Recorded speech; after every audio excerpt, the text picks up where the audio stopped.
जय श्री कृष्णा। राधे राधे। हर हर महादेव। ओम नमो भगवते वासुदेवाय नमः। जय श्रीमन नारायण। दोस्तों आइए आज हम सुनते हैं वैशाख मास महात्म्य का 16वां अध्याय। वैशाख मास महात्म्य अध्याय 15वें में श्री सूत जी महाराज मिथिलापुरी की राजा श्रुतकीर्ति को भगवान कार्तिकेय के जन्म का प्रसंग बताते हैं।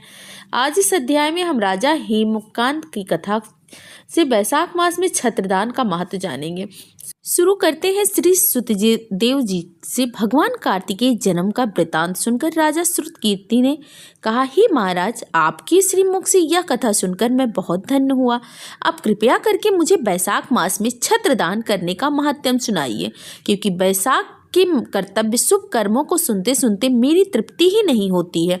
राजा के ऐसे वचन सुनकर श्रुतदेव जी ने कहा, राजन, जो लोग वैशाख मास में धूप से संतप्त होने वाले महात्मा पुरुषों के ऊपर छाता लगाते हैं, उन्हें अनंत पुण्य की प्राप्ति होती है। छत्रदान के फल की एक प्राचीन कथा कहता हूँ, ध्यान से सुनो। सतयुग में बेग देश में हेमकांत नाम से विख्यात एक राजा थे। वो कुशकेतु के पुत्र, परम बुद्धिमान और शास्त्रधारियों से श्रेष्ठ थे।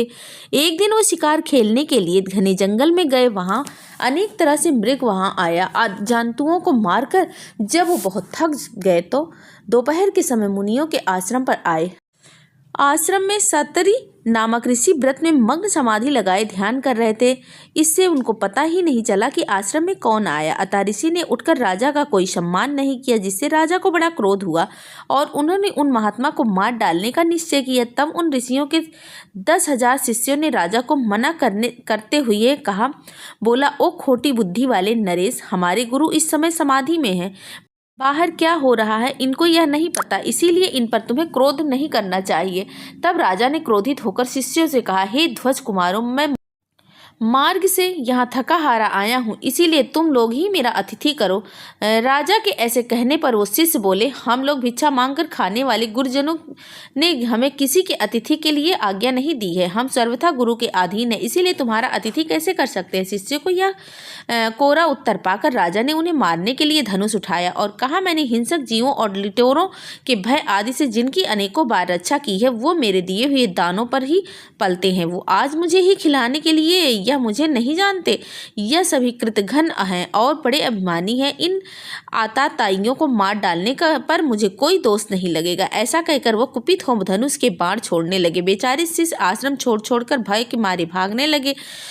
हेमकांत ने उनका पीछा किया और 300 शिष्यों को मार गिराया। शिष्यों के भाग जाने पर आश्रम पर जो कुछ सामग्री थी उसे राजा के पापात्मा सैनिकों ने लूट लिया और पाप बुद्धि सैनिकों के सारा सामान ले लिया और खूब भोजन किया। जब सायंकाल के समय राजा सेना सहित पुरी से में वापस आए तो उसके पिता राजा कुशकेतु ने अपने पुत्र का जब यह अन्यायपूर्वक कार्य सुना तो उन्हें राज्य के लिए अयोग्य जानकर उनकी निंदा करते हुए अपने पुत्र को देश से निकाल दिया। पिता के त्याग देने पर हेमकांत घने वन में चला गया। वहां उसने बहुत वर्षों तक निवास किया। ब्रह्महत्या उसका सदा पीछा करती रही, इसीलिए वो कहीं भी स्थिरता पूर्वक रह नहीं पाता था। इस प्रकार इधर उधर घूमते हुए उस दुष्टात्मा के 28 वर्ष व्यतीत हो गए।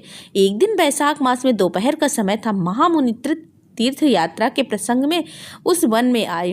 वो धूप से अत्यंत दुखी और प्यास से बहुत पीड़ित थे, इसीलिए किसी वृक्षहीन जगह पर, जहाँ दूर दूर तक कोई वृक्ष ना हो, इसीलिए किसी वृक्षहीन जगह पर मूर्छित होकर बेहोश होकर गिर पड़े।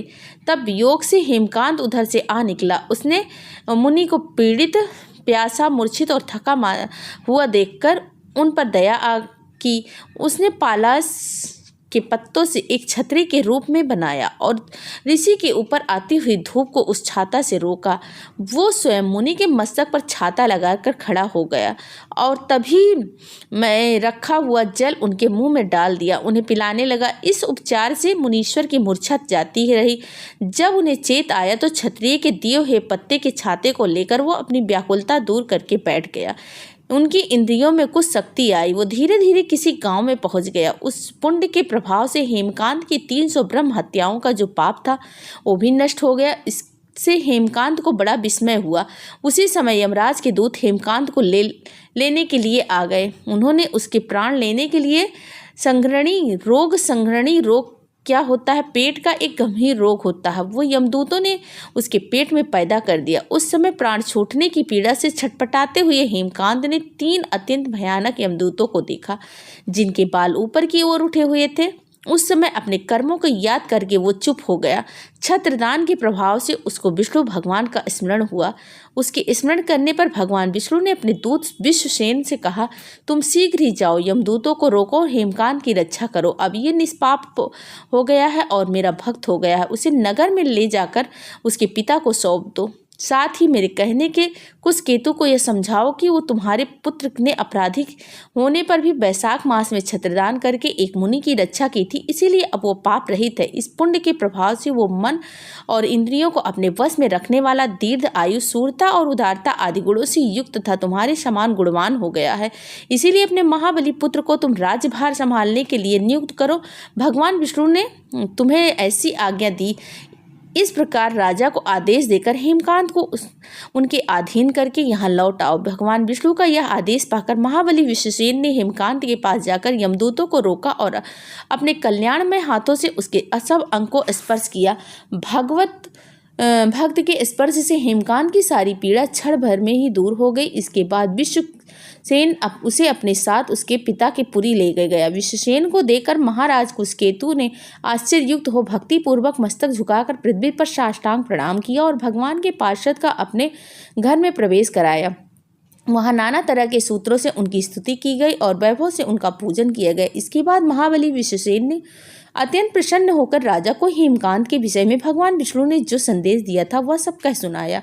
उसे सुनकर कुशकेतु ने तुरंत ही अपने पुत्र को राज पर बिठा दिया और स्वयं विश्वकेतु सेन की आज्ञा लेकर पत्नी सहित वन प्रस्थान किए। इसके बाद विष्णु पार्षद विश्वसेन श्रुतद्वीप के भगवान विष्णु के समीप चले गए। इसके बाद वह राजा हेमकांत वैशाख मास में बताए हुए भगवान की प्रसन्नता को बढ़ाने वाले शुद्ध धर्मों का प्रतिवर्ष पालन करने लगे।